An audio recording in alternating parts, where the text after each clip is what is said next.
Frédéric Bisson, connu pour être le webmaster de Rouen.fr. La nuit, il développe sur Minitel, mais aujourd'hui, il vient nous parler de sécurité. À toi. Je vous demande pardon. Donc bonjour, moi je suis Frédéric Bisson, je travaille à la ville de Rouen et en 2019, j'ai fait un retour en interne à nos utilisateurs pour parler de la cyberattaque qui a eu lieu au CHU de Rouen. Alors le CHU de Rouen, pour vous donner une idée, donc évidemment il est à Rouen, c'est 2500 lits pour environ 10 000 personnes qui y travaillent. Le vendredi 15 novembre 2019, tout se passe bien. Les gens commencent à rentrer chez eux, c'est le week-end, youpi. Et vers 19h35 à peu près, la hotline du CHU reçoit des messages d'utilisateurs qui n'arrivent pas à se connecter à leurs applications, ça ne fonctionne pas.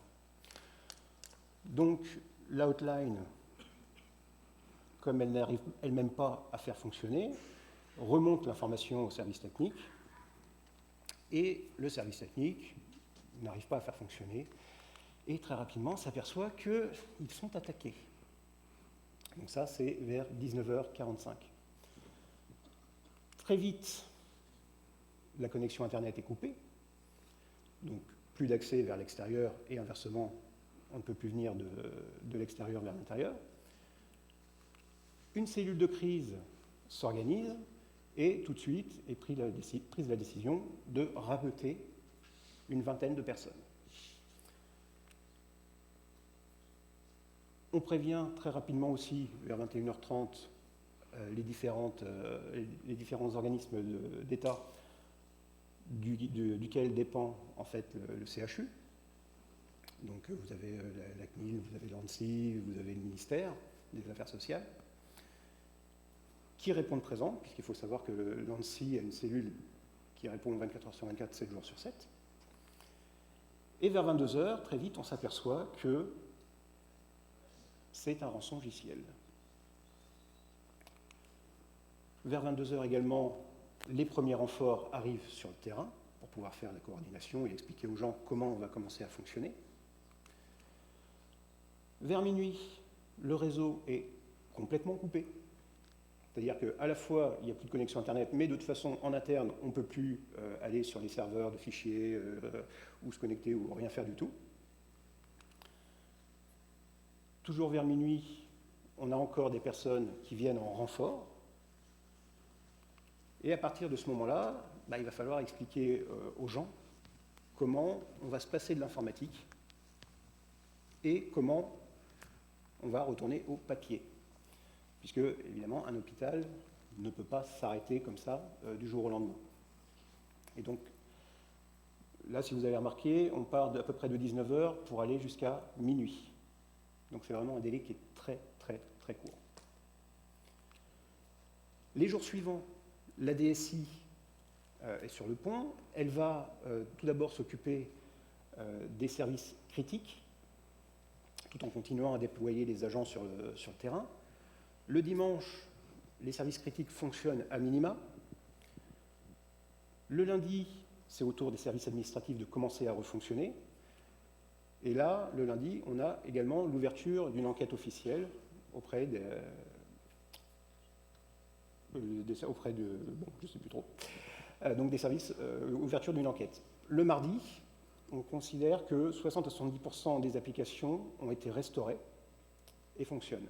Mais par contre, il n'y a toujours pas d'accès Internet sur les postes de travail. Et 10 jours plus tard, il n'y a toujours pas d'Internet. Donc il n'y a pas de LOLCAT, il n'y a plus de YouTube, il n'y a plus de Facebook, il n'y a plus d'intrusion. Donc merci le fait de fermer l'accès à Internet. Mais par contre, il n'y a plus d'accès à toutes les applications SaaS, au PaaS, à tout ce qui est en 2AS. Il n'y a plus non plus accès à tous les sites de référence, un peu comme si vous n'aviez plus accès à Stack Overflow, par exemple. Et donc, tout ça, ça a été généré par un rançongiciel. Donc je pense que la plupart d'entre vous savent maintenant ce qu'est un rançongiciel. Donc c'est un logiciel qui va chiffrer vos fichiers avec un chiffrement asymétrique plutôt costaud. Donc autant dire qu'il y a peu de chances de retrouver une clé de déchiffrement à la main. Vous allez devoir payer pour le déchiffrer. Alors à l'époque, c'était à peu près 1 bitcoin par machine, à peu près 7500 € le bitcoin en novembre 2019. Donc ça commence à faire. C'est quelque chose qui va se répandre normalement sur votre réseau, histoire de faire profiter les collègues. Et si vous avez le malheur d'oublier de communiquer sur ce genre d'événement, généralement les pirates vont s'en charger à votre place. Donc on finit très vite par savoir que telle ou telle entité a été piratée. Donc quand vous avez ce genre d'écran, c'est fini, c'est mort. Soit vous réinstallez complètement le PC, soit vous payez la rançon, ou soit vous essayez sur toutes vos données. Donc on peut se poser la question de savoir où est la faille. Alors, la plupart du temps, 80% des attaques par rançongiciel ont démarré par un mail, par du phishing. Ça peut être un compte utilisateur qui a été trouvé sur le marché noir, donc soit en raison d'un mot de passe trop faible, soit en raison d'un mot de passe utilisé plusieurs fois, voire les deux. Ça peut être aussi une sécurité insuffisante, tout simplement parce que quand vous mettez trop de sécurité à un endroit donné, vous rendez l'application difficilement utilisable. Donc il y a toujours un compromis entre le niveau de sécurité et le travail au quotidien des utilisateurs. Et tout ça, ça se prépare.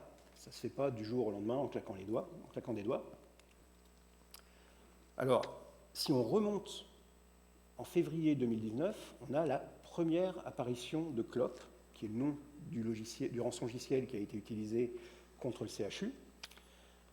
Comme on l'a expliqué tout à l'heure, ça chiffre fortement les fichiers. Par contre, il a une particularité, Clop, c'est qu'il ne peut pas se propager de lui-même. C'est-à-dire qu'il faut une intervention humaine pour pouvoir le propager d'ordinateur en ordinateur. Et forcément, à partir du moment où vous coupez l'accès Internet, ça limite très fortement sa propagation. De février à août 2019, en fait, on a beaucoup de sites web spécialisés dans le domaine médical qui ont été piratés. Tous ces sites-là, en fait, sont fortement utilisés, tout comme vous utilisez des forums ou Stack Overflow ou ce que vous voulez pour pouvoir travailler et échanger. Et des données sensibles ont fuité de ces piratages. Donc des adresses mail, des mots de passe. De juin à novembre 2019, vous avez une forte activité du groupe TA505, donc qui est le groupe qui est un groupe russe russophone qui a été créé en 2014. Et alors TA505, c'est pour Threat Actor. 505, c'est un numéro qui est attribué, ce n'est pas le nom que ce groupe-là s'est donné. C'est le numéro qu'on leur a attribué, tout simplement. Ils sont à l'origine de plus de 9 campagnes d'attaque sur des groupes financiers, sur des hôpitaux. Et il faut absolument se départir en fait, de l'image que beaucoup ont du pirate.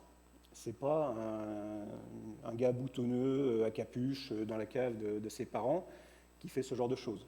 Là, on a vraiment un groupe criminel organisé avec énormément de compétences qui va s'attaquer, qui va lancer des attaques de rançongiciel, qui va s'attaquer à tout un tas de groupes.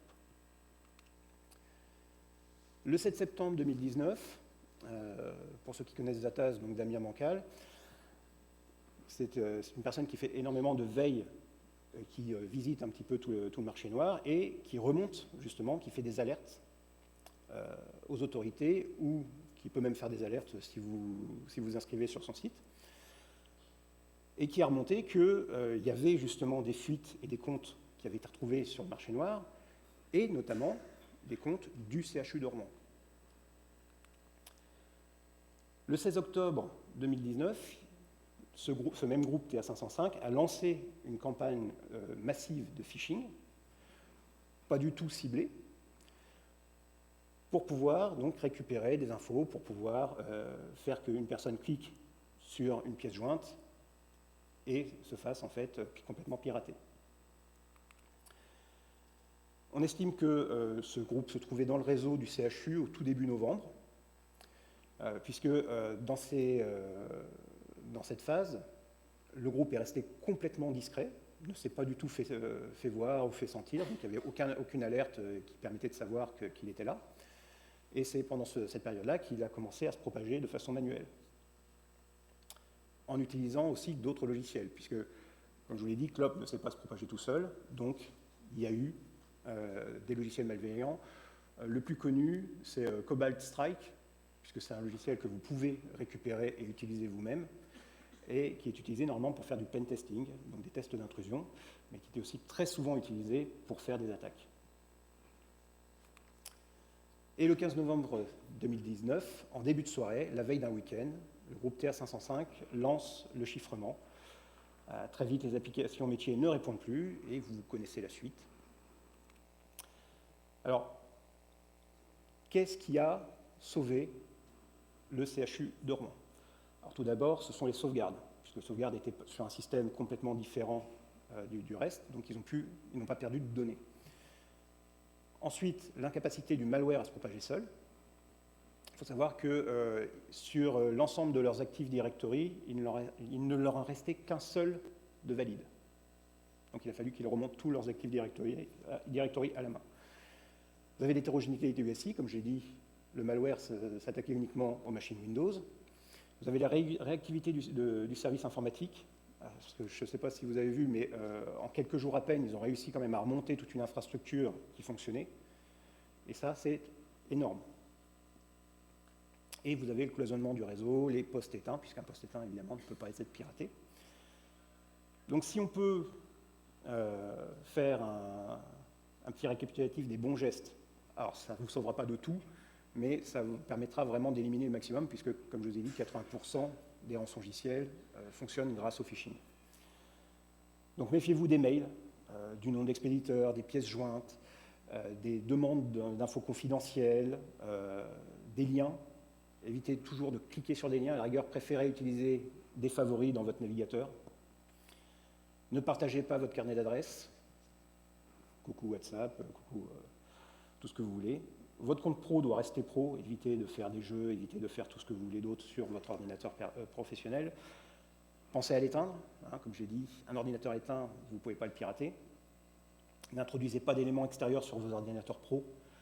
Pas de PC perso sur un réseau pro, pas de clé perso ou de clé trouvée par terre, pas d'appli perso sur téléphone pro. Prêtez jamais votre matériel pro, même à votre enfant, même à votre conjoint ou à votre conjointe. Et surtout, n'oubliez jamais, jamais, jamais que personne n'est à l'abri.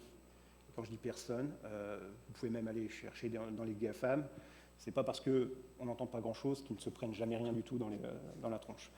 Et donc, si vous avez suivi l'actualité des cyberattaques en ce moment, il faut savoir que les collectivités territoriales sont fortement impactées.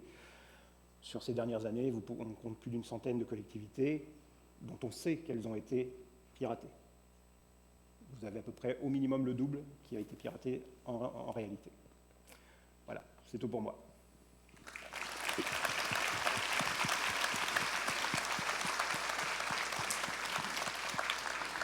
On va avoir 2 minutes pour les questions. S'il y en a. Ah, j'en ai une devant. Bonjour. Bonjour. Vous avez évoqué plusieurs vecteurs possibles pour l'attaque initiale, les mails, la vente d'un compte, etc. Est-ce qu'au final, on a su, ou est-ce qu'il y a moyen de le savoir, qu'est-ce qui a été utilisé ou pas? Au final, c'est un utilisateur qui a cliqué sur une pièce jointe, tout simplement. D'autres questions? Ah oui, il y a des questions ici. Cette présentation, effectivement, je l'ai faite en 2019, avant qu'on sache. Tout d'abord, merci pour la présentation. Ensuite, j'ai une question concernant la sécurité et l'authentification en utilisant des numéros de téléphone. J'ai entendu parler qu'il y a une nouvelle méthode de recopier en fait le SIM card pour en fait recopier l'identité de la personne, de propriétaire de numéro, et de pouvoir s'authentifier avec le numéro de la personne. Est-ce que vous avez quelque chose à nous dire sur ça? Les deux FA, Merci. l'authentification double utilisant les SMS, ne sont pas du tout considérées comme fiables. C'est mieux que juste un mot de passe, mais elles ne sont absolument pas considérées comme fiables, puisque justement, donc vous avez signalé, il y a ce qu'on appelle le SIM swap et le port-out. Donc, globalement, maintenant, comme vous avez le portage des numéros de téléphone, vous pouvez très bien arriver, en usant d'ingénierie sociale, à faire transférer un numéro de téléphone sur une autre carte SIM.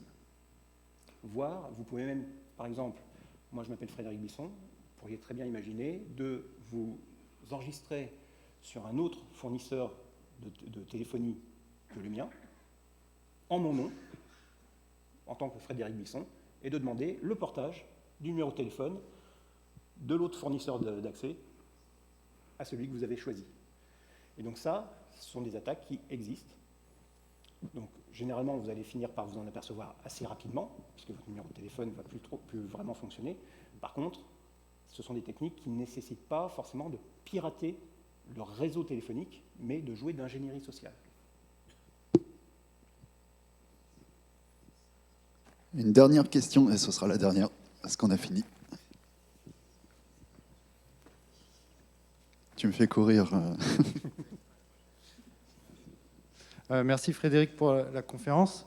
Avec la rétrospective que tu as faite, je suppose que, comme tu dis, il y a une enquête. Est-ce que tu peux donner un peu des précisions? Est-ce que ça vient d'un travail de l'ANSSI ou d'un autre service? Ce travail-là, donc j'ai épluché tout ce que je pouvais trouver comme retour, que ce soit de la part de journalistes, de la part de groupes comme Zataz, etc., et de l'ANSSI, puisque l'ANSSI a publié un papier blanc, un white paper sur cette attaque-là, ainsi que il y avait ça, il y avait l'ANSSI, et il y a aussi le CHU de Rouen qui a fait des retours justement sur cette attaque et qui a expliqué, donc, lors d'interviews et de conférences, qui a expliqué un petit peu comment ça s'était passé et qui a expliqué donc quelques détails techniques. Au-delà de ça, je ne pourrais pas forcément en dire plus. Mon but, vraiment, dans ce talk, c'était vraiment d'essayer de vous faire prendre conscience que ça peut vraiment basculer du jour au lendemain. Et ça fait, psychologiquement, ça peut faire très très mal. Sans compter tous les problèmes informatiques que vous avez derrière. Merci Frédéric.